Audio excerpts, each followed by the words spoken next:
Hello friends, AIB exam 2023 का question हम 1 से 50 तक सॉल्व किए थे और 51 से 100 तक हम नेक्स्ट वीडियो में इसमें सॉल्व करेंगे। तो चलिए देखते हैं।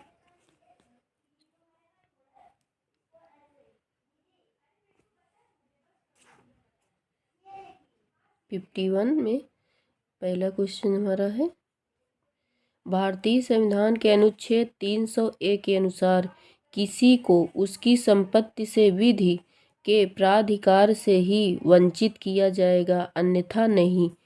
का ऑप्शन राइट है व्यक्ति। भारतीय संविधान के अनुच्छेद 13 के अनुसार निम्न में से कौन सा कानून नहीं है? इनमें से कोई नहीं। तीनों ऑप्शन का खागा तीनों गलत हैं, इनमें से कोई नहीं। निम्नलिखित में से कौन सी अनुसूची भारतीय संविधान की संघ सूची, राज्य सूची और समसूची से संबंधित है? अनुसूची 7 इन तीनों सूचियों से संबंधित है। भारतीय संविधान का शीर्षक किसमें निहित है? भारतीय संविधान का शीर्षक किसमें निहित है? ये हमारे चारों ऑप्शन रॉन्ग हैं। भारतीय संविधान का शीर्षक हम 18 में शीर्षक की अवधारणा दी गई है। अनुच्छेद 18 में शीर्षक की अवधारणा दी गई है। हमारे 395 अनुच्छेद हैं और 12 अनुसूचियां हैं। यह 25 भागों में बटा हुआ है। आगे बढ़ते हैं। भारतीय संविधान के किस भाग में मौलिक अधिकारों के संवैधानिक प्रावधान दिए गए हैं? संवैधानिक प्रावधान दिए गए हैं। ग ऑप्शन सही है, भाग 3। प्राइवेट प्रतिरक्षा के अधिकार का प्रावधान भारतीय दंड संहिता के बीच दिया गया है। करेक्ट ऑप्शन हमारा खा है, धारा 96 से 106। भारतीय दंड संहिता की धारा 90 के अंतर्गत सम्मति एक वैध सम्मति नहीं है। इन सभी ये तीनों ऑप्शन हमारे राइट हैं।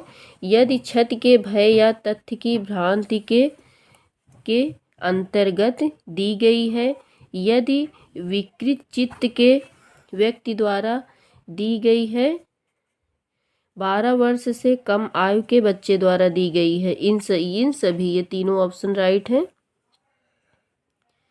के अधीन यथा उपबंधित अनुसार माता के गर्भ में कारित हत्या मानव वध नहीं है। करेक्ट ऑप्शन हमारा खा है, धारा 299 के स्पष्टीकरण 3। भारतीय दंड संहिता के अंतर्गत मानहानि के लिए दंड साधारण कारावास जो अवधि तक बढ़ाया जा सकता है या जुर्माना या दोनों है। 2 वर्ष तक के लिए बढ़ाया जा सकता है। आगे देखते हैं।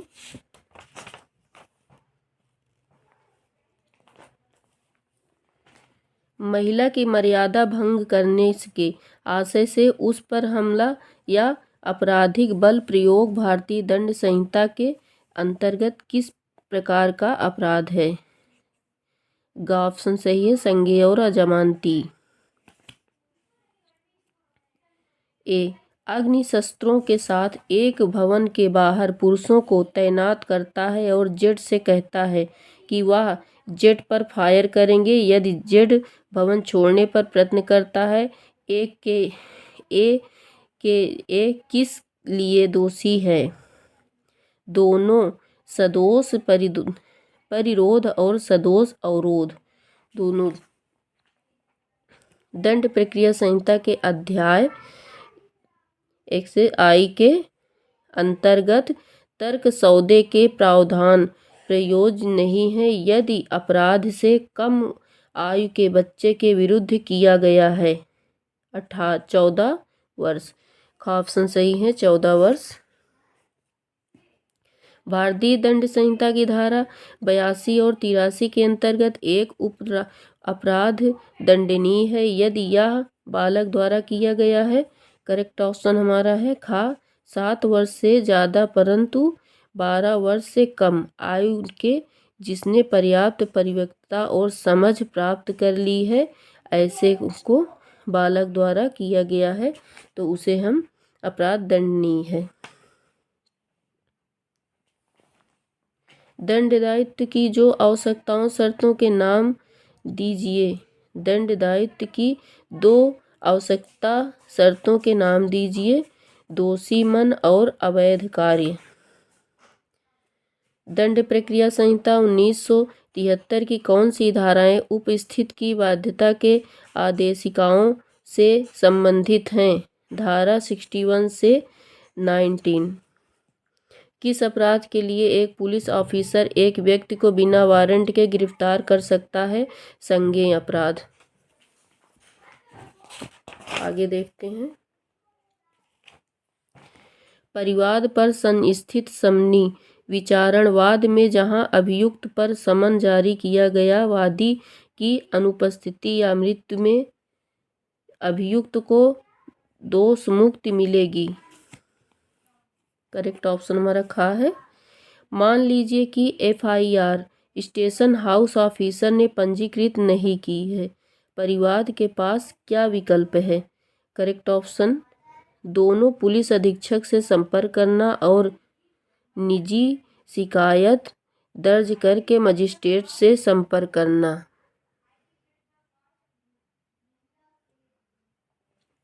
संपर्क से करना। दंड प्रक्रिया संहिता की धारा 160 के अंतर्गत अन्वेषण कर रहे किसी पुलिस ऑफिसर को एक पुरुष की उसके आवास के अलावा अन्य कोई स्थान पर उपस्थित की आवश्यकता नहीं है, जो है 15 वर्ष से कम आयु और 65 वर्ष से अधिक आयु। दंड प्रक्रिया संहिता की धारा 125 धर्मनिरपेक्ष स्वरूप की है या निम्नलिखित में से किस वाद में है? या निम्नलिखित किस वाद में है? का ऑप्शन सही है मोहम्मद अहमद खान बनाम शाह बानो बेगम। का ऑप्शन हमारा सही है। मुकदमे के संक्षिप्त विचारण की शक्ति किसके पास है? करेक्ट ऑप्शन या सभी। एक बार देख लेते हैं। का ऑप्शन है हमारा मुख्य न्यायिक मजिस्ट्रेट, दंडाधिकारी, मेट्रोपोलिटन मजिस्ट्रेट, उच्च न्यायालय द्वारा विशिष्ट रूप से सशक्त कोई भी प्रथम श्रेणी मजिस्ट्रेट या सभी। सिविल प्रक्रिया संहिता का कौन सा आदेश अस्थायी निषेधाज्ञा और वादकालीन निषेधाज्ञा से संबंधित है?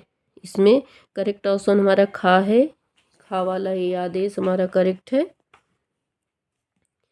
ए अहमदाबाद में एक व्यापारी है, बी दिल्ली में व्यवसाय चला रहा है। बी अहमदाबाद में अपने एजेंट के द्वारा ए का सामान खरीदता है और उसे ए से वेस्टर्न रोडवेज ट्रांसपोर्ट कंपनी को भेजने के लिए विनती करता है। ए तदनुसार अहमदाबाद में माल भेजता है। ए बी पर माल की कीमती के लिए वाद जारी कर सकता है, या तो अहमदाबाद में या दिल्ली में।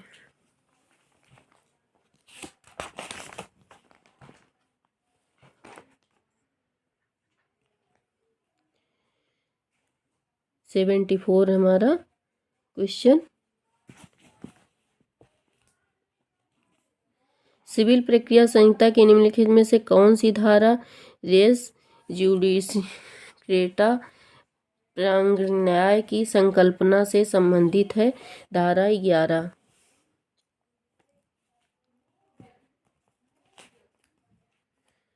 श्री X, श्री Y और श्री Z रुपया 10,000 के लिए श्री A द्वारा प्राप्त अज्ञात डिग्री के अधीन संयुक्त रूप से और पृथक रूप से दायी श्री Y और A के विरुद्ध अकेले रुपया 10,000 की अज्ञाप्ति प्राप्त करता है और कोर्ट में निष्पादन के लिए आवेदन करता है, जिसमें संयुक्त अज्ञाप्ति निष्पादित की जा रही है। निम्नलिखित में से कौन सा विकल्प श्री A के लिए सही है?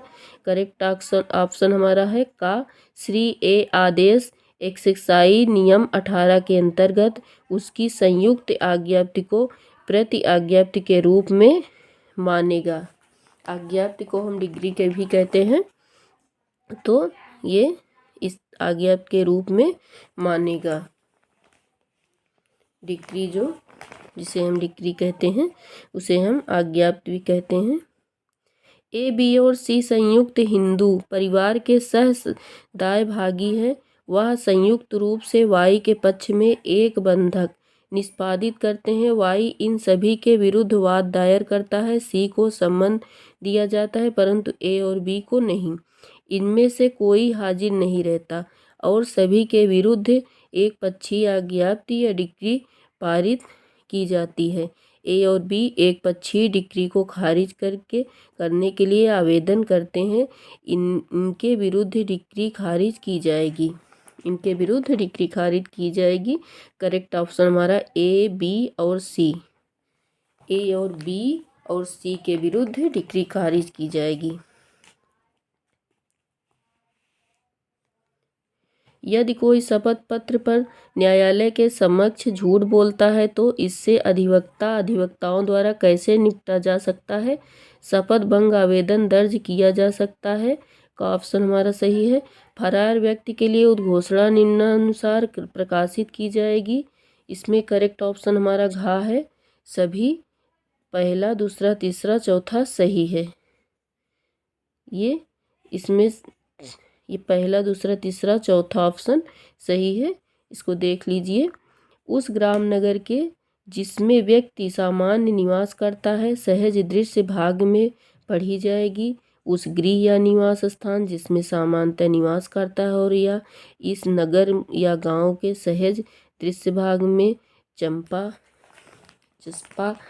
की जाएगी। एक प्रति न्याय सदन के सहज दृश्य भाग में चस्पा की जाएगी। यदि न्यायालय उचित समझे तब उस स्थान में प्रचलित समाचार पत्र में भी एक प्रति प्रकाशित की जाने का निर्देश दे सकेगा जहां वह व्यक्ति सामान्यतः रहता है।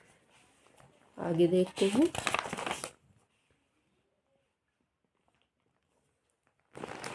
निम्नलिखित में से कौन सा कथन गलत है? करेक्ट ऑप्शन हमारा गा है। द्वितीय अपील तथ्य के प्रश्न या विधि या दोनों पर हो सकती है। आगे देखते हैं। बार बार वही क्वेश्चन हम अगर रिपीट करते रहेंगे तो कोई क्वेश्चन हमारे अगर पेपर एग्जाम टाइम में सामने आते हैं तो हमारे माइंड में उसके आंसर वैसे भी आ जाएंगे। हमें काफ़ी इससे हेल्प मिलेगी। आदेश के अनुसार अभिवचन का तात्पर्य। आदेश 6 के अनुसार अभिवचन का तात्पर्य का ऑप्शन हमारा शिकायत और लिखित कथन दोनों। शिकायत और लिखित कथन दोनों। निम्नलिखित में से कौन सा आदेश पक्षों की मृत्यु, विवाह और दिवालियापन से संबंधित है? करेक्ट ऑप्शन हमारा है गा। आदेश ये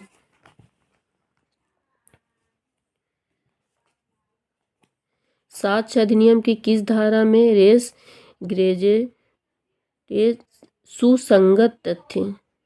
साक्ष्य अधिनियम की किस धारा में सुसंगत तथ्य के सिद्धांत की चर्चा की गई है? धारा 6 में। जब एक व्यक्ति जो वाद का एक पक्षकार है या दायित्व वाद के अजनबी के दायित्व पर आधारित हैं तब अजनबी द्वारा उसके दायित्व के सापेक्ष स्वीकृति उस व्यक्ति जो वाद में एक पक्ष है की तरफ से स्वीकृत हो सकती है। यह भारतीय साक्ष्य अधिनियम 1972 की किस धारा में उपबंधित है? गा ऑप्शन हमारा सही है। धारा 19। न्यायिक साक्ष्य के क्या तात्पर्य हैं? न्यायिक साक्ष्य के क्या तात्पर्य हैं? तथ्यों के प्रमाण या अप्रमाण में न्यायालय द्वारा प्राप्त साक्ष्य। न्यायालय द्वारा प्राप्त साक्ष्य। भारतीय साक्ष्य अधिनियम 1872 के अधिकार निम्नलिखित में से कौन सा एक दस्तावेज नहीं है? करेक्ट ऑप्शन हमारा है इनमें से कोई नहीं। इनमें से कोई नहीं है। तीनों ऑप्शन हमारे रॉन्ग है। आगे देखते हैं। दहेज मृत्यु के बारे में उपधारणा किसी धारा के अंतर्गत दी गई है? 113 खा किसी धारा के अंतर्गत दहेज मृत्यु के बारे में उपधारणा दी गई है। भारतीय साक्ष्य अधिनियम 1872 की धारा 63 के अनुसार निम्नलिखित में से कौन से द्वितीयक साक्ष्य नहीं है? धारा 63 के अंतर्गत प्रमाणित नहीं हुई प्रतियां। सिविल प्रक्रिया संहिता 1808 सिविल प्रक्रिया संहिता 1908 का निम्नलिखित में से कौन सा प्रावधान वाद दायर करने से संबंधित है? करेक्ट ऑप्शन हमारा है ग धारा 26। धारा 26 वाद दायर से संबंधित है। प्रतिवादी उस पर सम्मन की तामील की तारीख के दिनों के भीतर अपने बचाव में एक लिखित बयान ऑर्डर पेश करता है। ऑप्शन सही है 30।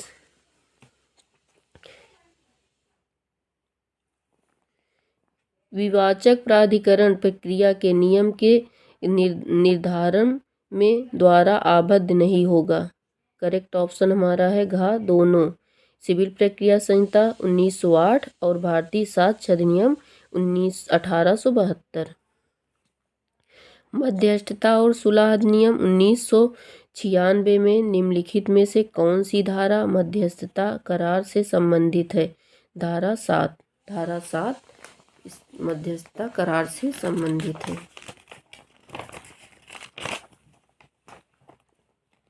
आगे देखते हैं 92। किस परिस्थितियों में मध्यस्थम कार्यवाहियों को समाप्त किया जा सकता है? किस परिस्थितियों में मध्यस्थम कार्यवाहियों को समाप्त किया जा सकता है? 1 और 3।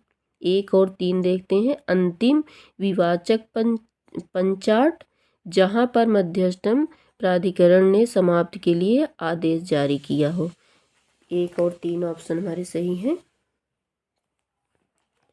मध्यस्थता और सुलह अधिनियम 1956 की धारा 29 के अधीन एक मध्यस्थ से ज़्यादा वाली मध्यस्थ कार्यवाही में मध्यस्थ प्राधिकरण को कोई भी निर्णय उसके सदस्यों के बहुमत द्वारा लिया जाएगा। हिंदू विवाह अधिनियम 1955 में वाद लंबित रहते भरण पोषण का प्रावधान में दिया गया है। धारा 24। मुस्लिम विवाह विघटन अधिनियम 1999 धारा 2 के अंतर्गत एक मुस्लिम पत्नी तलाक के लिए वाद दाखिल कर सकती है यदि पति इस अवधि तक पागल हो। करेक्ट ऑप्शन हमारा 2 वर्ष। मुस्लिम महिला के पास दंड प्रक्रिया संहिता 1973 की धारा 125 से 128 के प्रावधानों द्वारा शासित होने का विकल्प है। मुस्लिम महिला तलाक पर अधिकारों का संरक्षण अधिनियम 1986 की कौन सी धारा इसमें संबंधित है? इससे संबंधित है कौन सी धारा? धारा 5 इससे संबंधित है। निम्नलिखित में से कौन सा हिंदू विवाह नियम की धारा 11 के अंतर्गत शून्य विवाह का आधार नहीं है? बाल विवाह निम्नलिखित में से हिंदू विवाह नियम की धारा 11 के अंतर्गत शून्य विवाह का आधार नहीं है। आगे देखते हैं। सापिंड से तात्पर्य है तीसरी पीढ़ी की माता, पांचवी पीढ़ी के पिता। सापिंड से तात्पर्य हमारी तीसरी पीढ़ी की माता और पांचवी पीढ़ी के पिता से है। ऑप्शन हमारा राइट है। सूचक प्रश्न पूछा जा सकता है प्रति परीक्षा में अतिरिक्त न्यायिक संस्वीकृति से क्या तात्पर्य है? संस्वीकृत से क्या तात्पर्य है? पुलिस को या न्यायाधीश और मजिस्ट्रेट के अलावा अन्य व्यक्ति को की गई संस्वीकृतियाँ। तो दोस्तों हमारे 100 क्वेश्चन सॉल्व हो गए हैं। अगर आप मेरे चैनल पे नए हो तो मेरे चैनल को सब्सक्राइब करिए और जो भी हम वीडियो अपलोड किए हैं लर्निंग लॉ पर आप क्लिक करिए और सारे वीडियो को हमारे देखिए और पेपर को रिपीट कर लीजिए, अपना रिवीजन कर लीजिए, जिससे आपको AIB 19 में काफ़ी हेल्प मिलेगी। थैंक यू दोस्तों।